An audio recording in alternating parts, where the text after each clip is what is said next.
PR Globe. In recent days, Russia's financial resources used to pursue its invasion plans in Ukraine melting away. European and U.S. sanctions are important in seizing Russia's material resources. In fact, the income from confiscated Russian resources is reaching record level. While the war was going on, these financial resources obtained from Russia were transferred to the Czech Republic, the U.S., Ukraine, following efforts led by Germany, France, and the European Commission. Ukraine. This stunning decision will seriously shake the Kremlin, while Kiev's hopes for independence vital enough to green the flames. This surprise decision on Russian assets was first reported by the Czech Republic's permanent representation recently announced. The Council of the EU has decided to authorize taxable surplus profits from frozen Russian assets, approved the transfer of the proceeds to Ukraine. The European Commission said in a statement that the European Union will be able to divest from Russian assets in 2024. Ukraine, a 4-year economic assistance program for Ukraine. Facility, he emphasized. The Commission put this at around 2.3 billion euros. In the report published by the Czechs, 90% of the expected revenue will be allocated to Ukraine's defense to be used for military purposes to support Ukraine. A smaller share, 10%.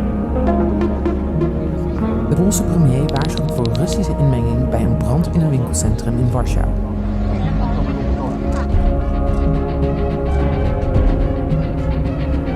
Support Ukraine's recovery and reconstruction. Valdis Valdi, Vice President of the European Commission for an Economy that Works for People. Dombrovskis said that the Council of the European Union had approved the use of the Russian Central Bank's official decision to remove the obstacle to the use of extraordinary revenues in Russia welcomed it. So when will the proceeds from Russian assets be spent on Ukraine? The European Commission has published the decision on Russia's assets in the EU's official journal. Will enter into force after its publication. In addition, the Commission announced that Russia will be excluded from the use of its frozen assets in the European Union. Announced that the first payment of excess profits will be made in July 2024. Resources from Russia's assets will be paid twice a year starting in July 2024. Will be made available to support Ukraine through payments. Following the announcement of such decisions on the use of frozen Russian assets, the issue Germany has also made a critical move. The German authorities are planning to take a future transfer of frozen Russian assets, mostly stranded in Europe, from the U.S. plan to use the proceeds to pay for $50 billion in aid to Ukraine. Is ready to support. The G7 is expected to discuss the issue this week, but a decision is not expected until mid-June. Will not be given. In this way, Ukraine's staunchest supporters will have a medium term that they are willing to provide financing and that they are willing to provide Moscow with the same amount of funding that has been given to Kiev among the G7 allies. It is emphasized that it sends a signal that support has not diminished. In fact, Germany was expected to take such a step about the frozen Russian assets, because if you remember the other day, German Foreign Minister Annalena Baerbock, in an unannounced arrived in Kiev on a visit. During his visit, Baerbock said that the Federal Republic of Germany, resolutely he emphasized that he stands by Ukraine's side. In his first comments after his arrival, the head of the German Foreign Ministry said Ukraine's expressed his confidence that Ukraine will win. He also announced that in June, the conference on Ukraine's restoration will be held in Berlin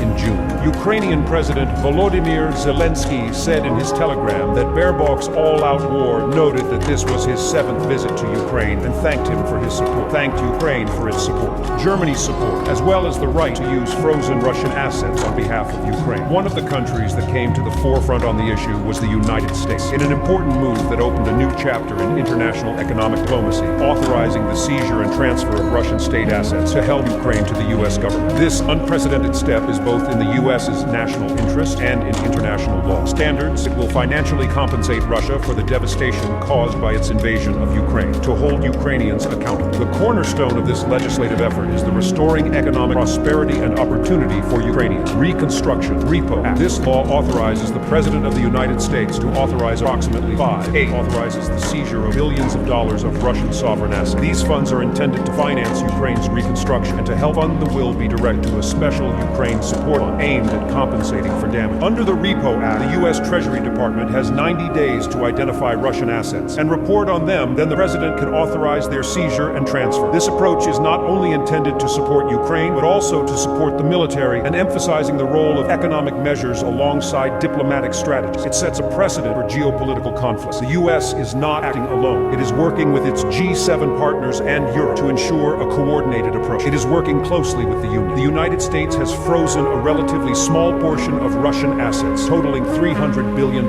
While the act of appropriation by a leading global power can lead other countries to follow suit, could encourage them to take take steps. The G7 should immobilize Russian assets until Russia agrees to compensate for the damages of the occupation to keep the initiative alive. However, the initiative faces legal and economic challenges, particularly within the European Union. EU leaders, including Christine Lagarde, President of the European Central Bank, have expressed concerns about the potential impact on the financial system. Instead of outright confiscation, some EU countries have decided to use the profits from these frozen assets. It is considering using it to support Ukraine. In contrast, the US has no direct use of frozen Russian assets on behalf of Ukraine. STEP was a rather bold example. The US Congress's action was taken not only for its immediate fiscal impact, but also for its international. It is also important for its broader impact on law and economic diplomacy. By seizing Russian assets, the United States can ensure accountability and counter aggression, leverages its economic power to uphold international norms. This is in line with the principles of restorative justice and requires the aggressor to pay for the damages caused.